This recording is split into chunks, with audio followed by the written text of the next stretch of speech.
Olá, TV Folha recebe hoje o governador do Rio Grande do Sul, Eduardo Leite, que está assumindo a presidência nacional do PSDB. Eu sou Fábio Zanini, editor do painel, tenho aqui Guilherme Seto, também repórter da coluna, para uma conversa com o governador. Muito obrigado pela presença aqui na redação da Folha de São Paulo para essa conversa. Obrigado, Fábio. Obrigado, Guilherme. É um prazer estar aqui com vocês. O governador só está assumindo o PSDB num dos momentos mais difíceis, talvez, da história do partido. Após uma derrota eleitoral no ano passado, a perda de um governo importante como São Paulo, redução na bancada no Congresso e também em meio à saída de quadros, uma certa debandada no partido. Como é que o senhor pretende reerguer o PSDB nesse momento delicado da sua história? O momento do PSDB certamente não é fácil, mas talvez nunca tenha sido tão importante fortalecermos e termos o PSDB no cenário político nacional, porque a eleição passada, Fábio, ela foi uma eleição de uma polarização intensa entre o bolsonarismo e o lulopetismo, né, por assim dizer, e o que o país vivenciou nessa eleição foi as pessoas indo às urnas votando contra, muitas das pessoas votando contra um ou contra o outro, contra a volta do Lula ou contra a permanência do Bolsonaro.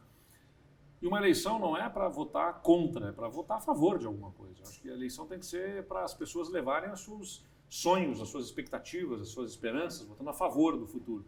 Então o PSDB precisa usar esse momento de crise como oportunidade para fazer a releitura, a revisão do seu programa, dos seus posicionamentos, das bandeiras com as quais vai se apresentar para a população, para poder gerar um engajamento e a mobilização daqueles que não estão felizes com essa polarização que se apresentou nessa última eleição.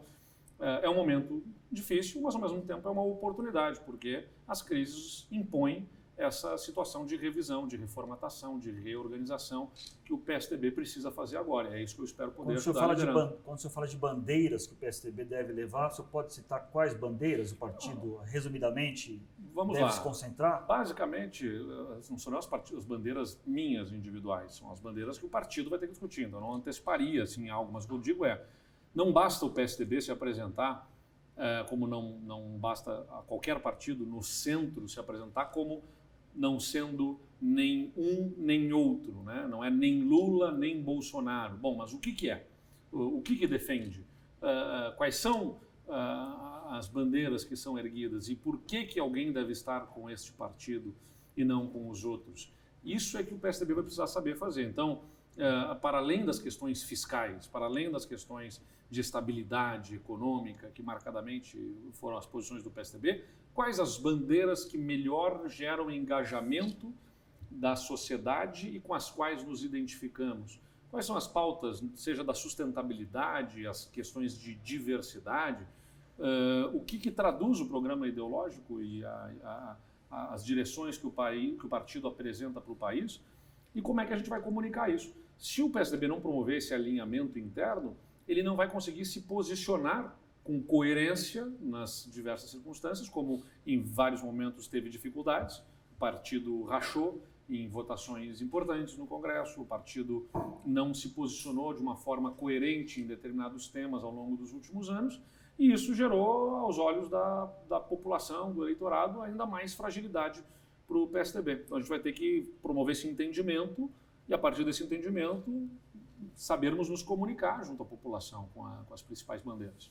Governador, eu queria saber como que o senhor recebeu os argumentos apresentados aí pela senadora Mara Gabrilli para deixar o PSDB, né? Ela falou que o PSDB virou um nanico moral e não distribuiu adequadamente aí os recursos para as candidaturas femininas, né? Eu lamento a saída da senadora Mara Gabrilli, tenho apreço, carinho por ela, mas lamento também a forma como se posicionou em relação ao partido. O PSDB tem problemas, os partidos são feitos por pessoas, vão ter problemas, né? Não são infalíveis, naturalmente.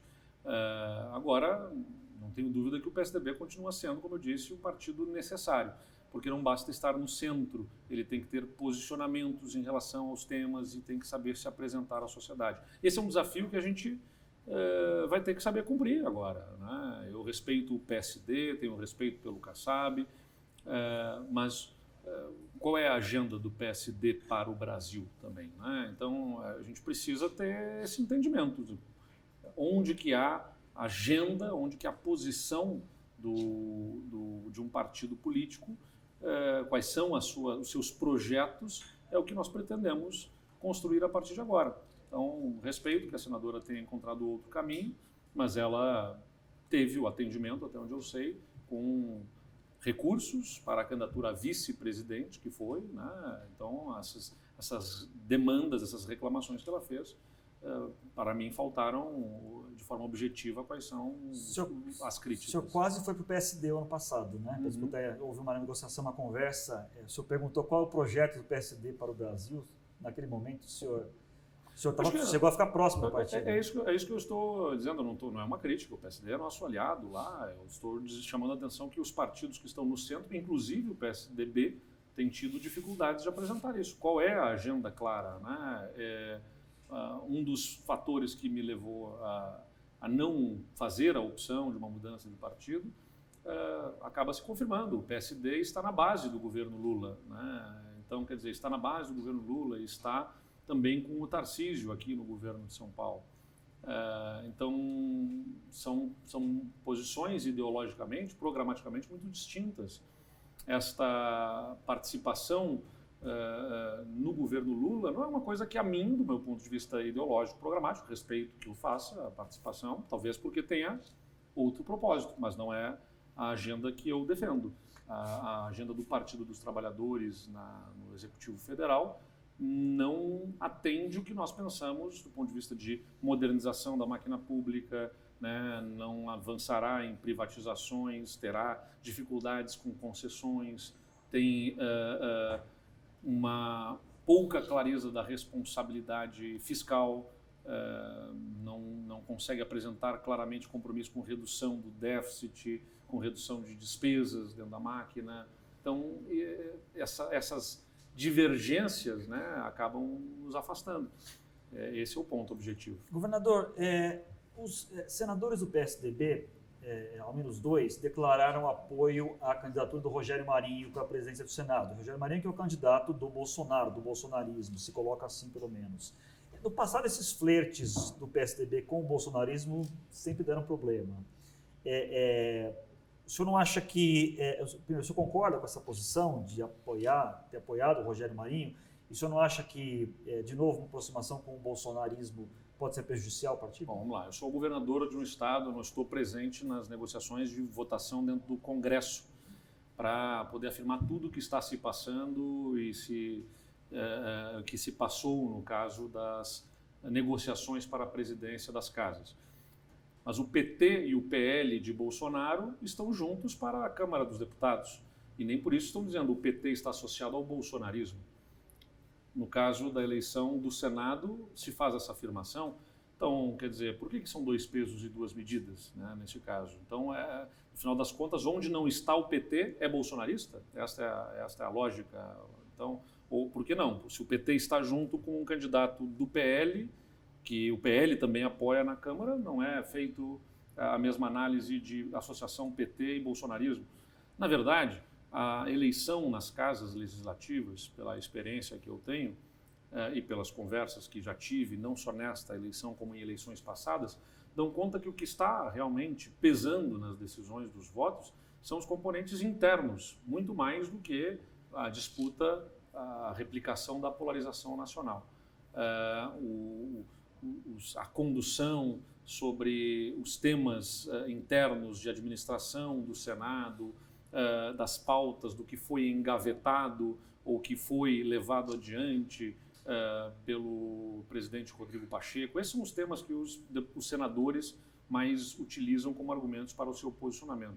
Então não se trata sobre um tema relacionado, até onde eu tenho observado, relacionado ao bolsonarismo ou não. Para o PSDB, sim, como posicionamentos que eu considero que precisam ser revistos, né, e por isso que precisa se fazer essa discussão interna do partido sobre o que nós defendemos, é que, historicamente, o PSDB foi antagonista ao PT.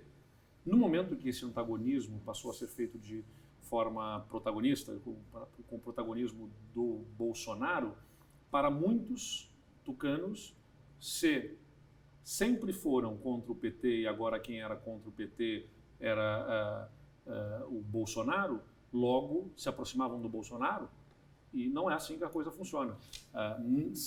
Termos antagonizado com o PT historicamente não significa que sejamos próximos do que o bolsonarismo defende, né? Especialmente no que diz respeito à tolerância, respeito à diversidade, às pautas ambientais e à forma de fazer política com diálogo e com quem pensa diferente. Essa, para mim, são diferenças que nos tornam muito distantes aí do bolsonarismo.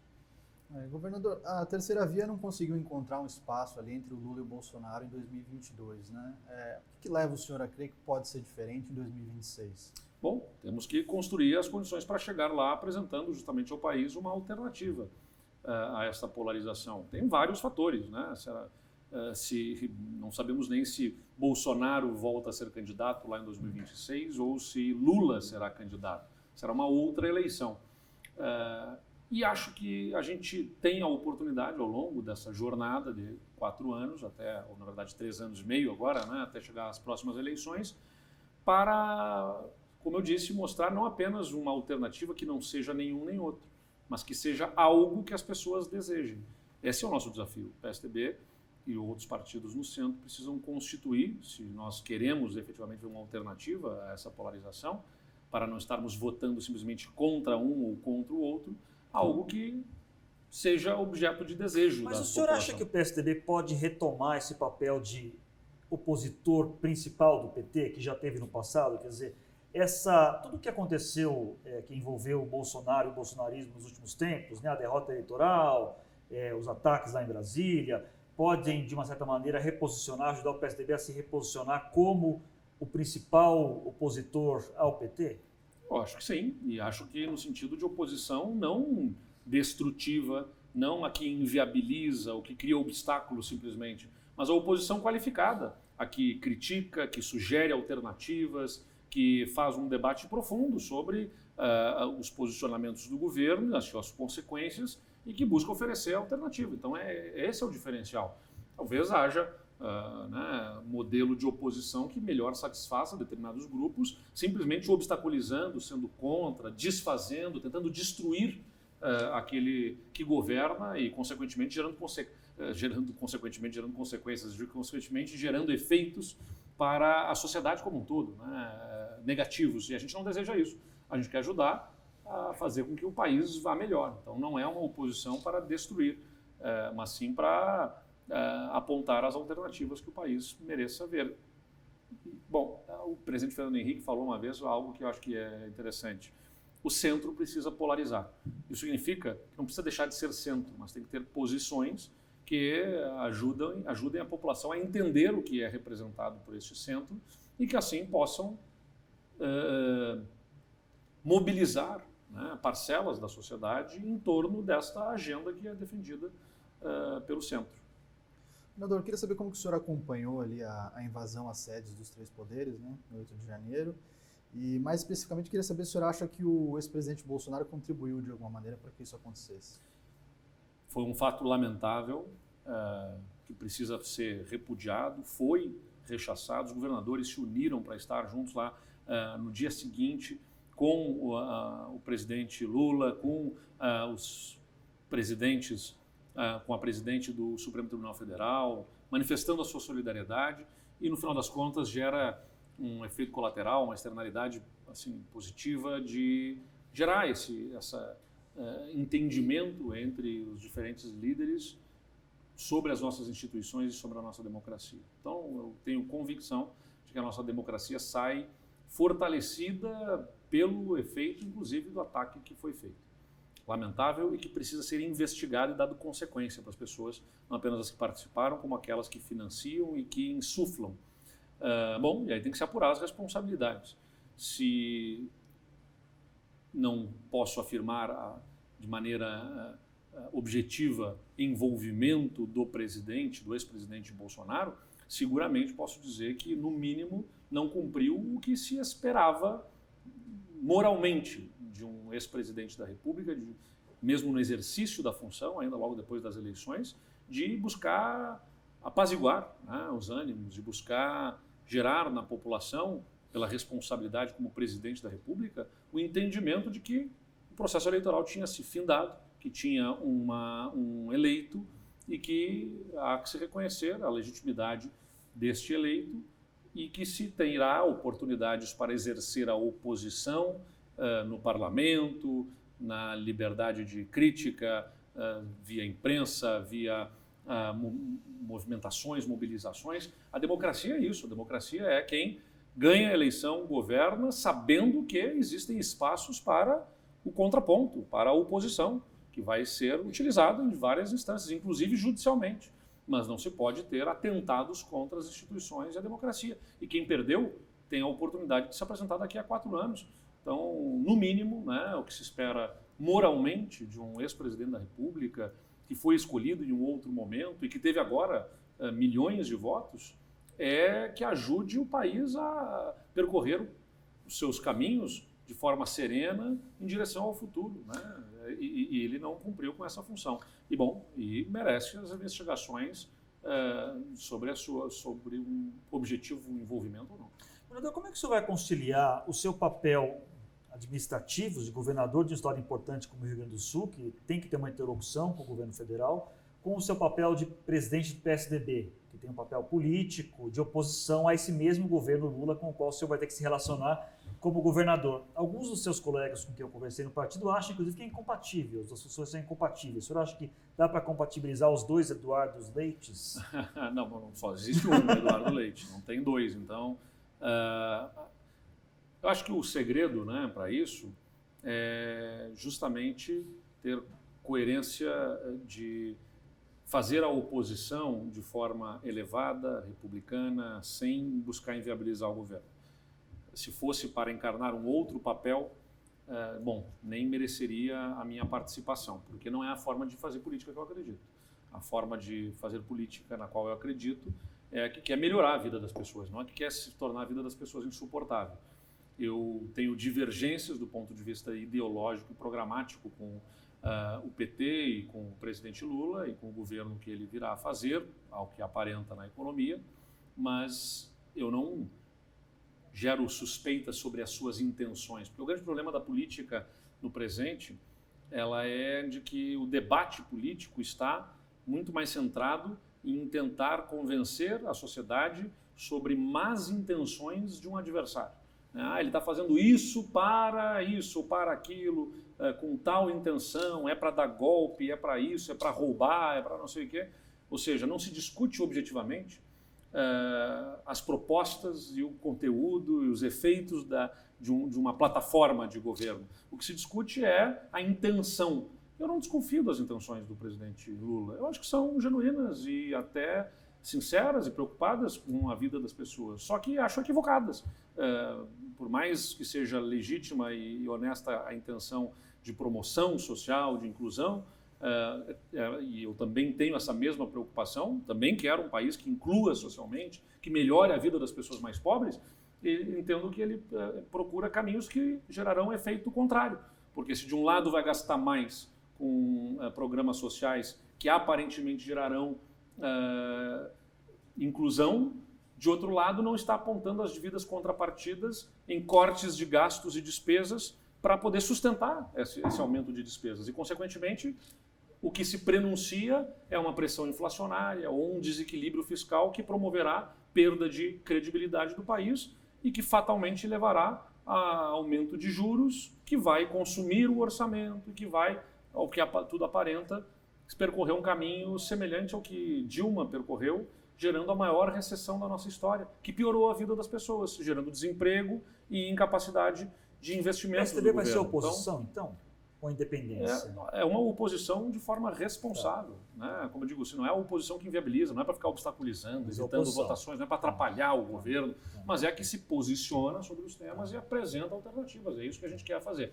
Então, eu só aceitei ser presidente do partido, em primeiro lugar, porque entenderam que justamente a minha tarefa como governador é a que eu tenho uma responsabilidade maior e eu não vou me esquivar dela, nem vou deixar a desejar como governador para o que fui eleito pelos gaúchos.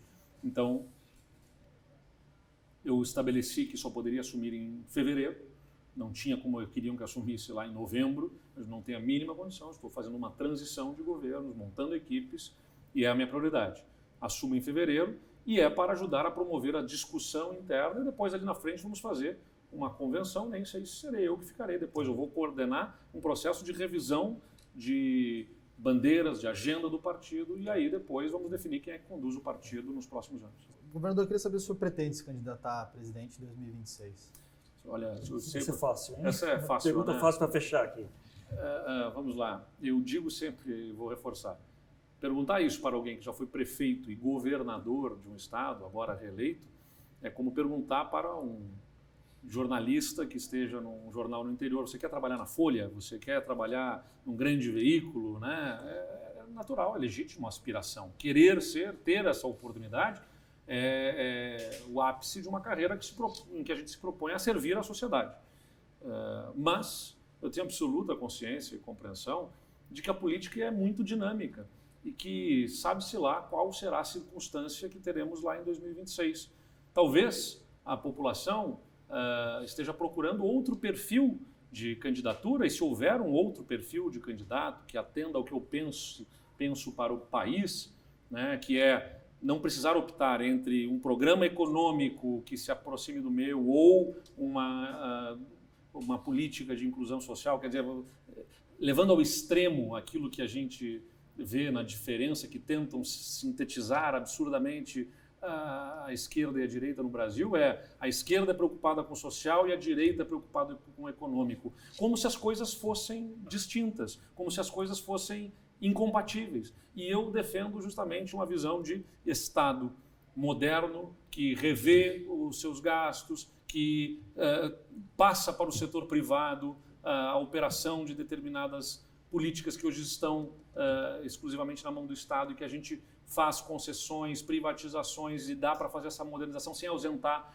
o Estado aqui, sem o Estado deixar de estar presente, porque ele regula, ele fiscaliza, mas que, de outro lado, tem um olhar social de inclusão, de reparação das desigualdades, com programas de transferência de renda, com políticas sociais de impacto para trazer uma população que ficou à margem para dentro de uma vida digna, né? Com habitação, com programas de saneamento, com promoção social. Essas coisas não são incompatíveis, elas precisam ser compatibilizadas. O Brasil teve que escolher entre, eu digo, nas últimas eleições, se nós íamos nos atrasar para o século XVIII, do ponto de vista civilizatório, ou se íamos só voltar até a década de 80 do ponto de vista econômico. Na verdade, essa foi a escolha, sob o meu olhar, de muita gente. Vamos ir para trás do ponto de vista civilizatório até o século XVIII, ou vamos fazer um retrocesso só até a década de 80 do ponto de vista econômico.